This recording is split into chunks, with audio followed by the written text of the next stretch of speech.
నమస్తే, welcome to V3 news లక్ష్యం సమాజహితం. నేను మీ ప్రవల్కి. ఇప్పుడు ప్రస్తుతం మనతో మున్గోడు ఎక్స్-ఎమ్మెల్యే కూసుకుంట్ల ప్రభాకర్ గారు ఉన్నారు.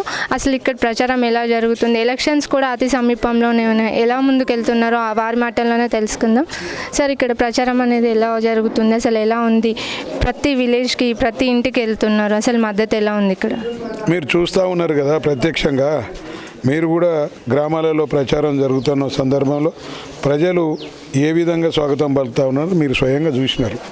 మీ విజువల్స్ కూడా ఉన్నట్టున్నాయి, ఆ విజువల్స్ కూడా ఉన్నాయి. ప్రతి గ్రామంలో స్వచ్ఛందంగా పెద్ద ఎత్తున స్వాగతం పలుకుతూ ఉన్నారు. అభ్యర్థి వస్తుండు అనగానే గంటలుగా వేచి చూస్తూ ఉన్నారు. ఒక్కొక్క గ్రామంలో అనుకున్న దానికన్నా ఎక్కువ సమయం తీసుకుంటూ ఉన్నారు ప్రజలు. కొంత ఆలస్యమైనప్పటికీ కూడా ప్రజలు ఓపికతోటి నిలబడి బతుకమ్మలతోటి, బోనమ్మలతోటి, కోలాటాలతోటి, డప్పు సప్పులతోటి, మంగళ హారతులతోటి స్వాగతం పలుకుతూ ఉన్నారు. చాలా సంతోషంగా ఉన్నారు. మీరేమో ఎలా చెప్తున్నారు, మరి ఆపోజిషన్ వాళ్ళు 20,000 మెజారిటీతో గెలుస్తామని అంటున్నారు, మరి మీరేమంటారు? పోటీ చేసిన ప్రతి వ్యక్తి కూడా గెలుస్తామని పోటీ చేస్తాడు. 47 మంది పోటీ చేశారు. ఎవరినైనా అడగండి, నేనే గెలుస్తామని చెప్తారు. రేపు రిజల్ట్ వస్తుంది కదా 6వ తారీఖున. రిజల్ట్ వచ్చినప్పుడు తెలిసిపోతుంది. 20,000 మైనసా. ఇప్పుడు ప్రజలు గెలుస్తారు. ప్రజల స్పందన చూస్తే అన్యోన్యంగా ఉన్నది. వాళ్ళ ఆలోచన విధానాన్ని చూస్తే, వాళ్ళ ముఖంలో ఆనందం చూస్తే, వాళ్ళ కదలికలు చూస్తే టీఆర్ఎస్ గెలవబోతుంది. అది ప్రజలు గెలవబోతూ ఉన్నారు. ప్రజలు గెలిస్తే టీఆర్ఎస్ గెలుస్తారు. పథకాల కోట్లు రాలుతాయి అనుకుంటున్నారా? పథకాల కోట్లు రాలేకపోతే డబ్బుల కోట్లు రాలుతాయా, లేకపోతే మద్యాన్ని కోట్లు రాలుతాయా? వాళ్ళు మద్యాన్ని డబ్బులను నమ్ముకొని ఉన్నారు. మేము పథకాలని అభివృద్ధిని నమ్ముకొని మేము ఉన్నాం. తప్పనిసరిగా సంక్షేమ కార్యక్రమాలకు, అభివృద్ధి కార్యక్రమాలను చూసి తప్పనిసరిగా ప్రజలు ఆశీర్వదించడానికి, దీవించడానికి సిద్ధంగా ఉన్నారు. రేపు 3వ తారీఖున 2వ గుర్తు మీద బటన్ మీద ఒత్తుడు ఒత్తితే బీజేపీలో గుయ్యి అనాల్సి వస్తుంది. దుబ్బాక, హుజూరాబాద్లో మరి మీ పథకాలు పనిచేయలేదు కదా, ఇక్కడ కూడా సేమ్ అదే సీన్ రిపీట్ అవుతారని ఎనాలిసిస్ అంటుంది. మరి దీనికి మీరేం చెప్తారు?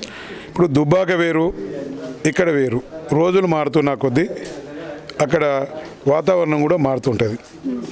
అక్కడ వాళ్ళన్నీ మోసపు మాటలు చెప్పినారు, యాక్షన్ చేసారు.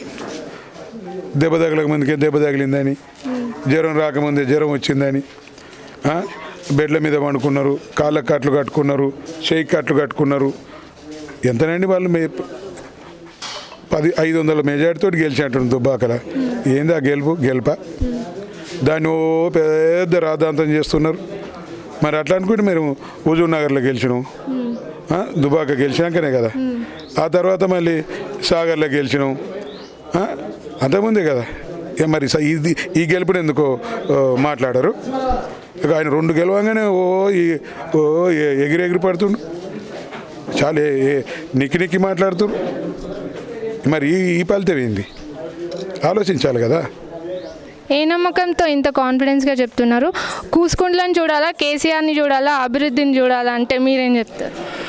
కేసీఆర్ని చూడాలి, అభివృద్ధిని చూడాలి. ఇక్కడ గతంలో పనిచేసిన కూసుకుంట్లను చూడాలి, ప్రతి అంశాన్ని కూడా చూడాలి.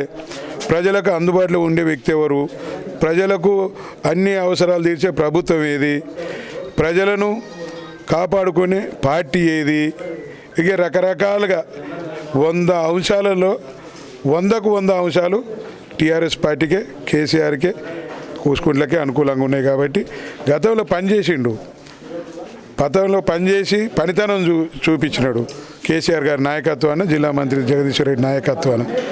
ఆలోచిస్తారు ప్రజలు. ఆలోచించి ఇది సరైన సమయంలో సరైన నిర్ణయం తీసుకోబోతూ ఉన్నారు